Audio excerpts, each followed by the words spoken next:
दरम्यान महाराष्ट्राची गद्दारी करणाऱ्या लोकांच्या वाऱ्याला आम्ही जात नाही, यांचं बरं असतं.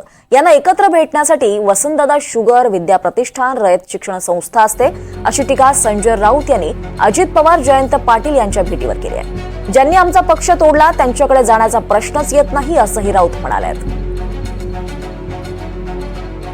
त्यांचं उत्तम चाललेलं असतं. आता शिवसेनेतून सुद्धा आमचे काही लोक जे सोडून गेले, आम्ही त्यांच्या शक्यतो वाऱ्यालाही फिरकत नाही. ज्या पद्धतीनं महाराष्ट्राशी त्यांनी बेईमानी केली, गद्दारी केली आणि महाराष्ट्राच्या पाठीत खंजीर खुपसला, आमच्या नाही, आम्ही म्हणतो या राज्याच्या पाठीत खंजीर खुपसला,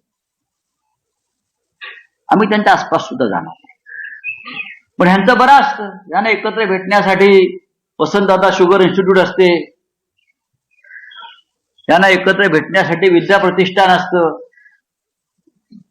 यांना सगळ्यांना एकत्र भेटण्यासाठी रयत शिक्षण संस्था असते. आमच्याकडे असं काही नाही. त्याच्यामुळे आमच्या काय भेटीगाठी कोणाशी होत नाहीत आणि होण्याची वेळ आली तरी आम्ही टाळतो. हे राजकारणामध्ये संवाद ठेवला पाहिजे वगैरे या दांभिक गोष्टींवरती आमचा विश्वास नाही.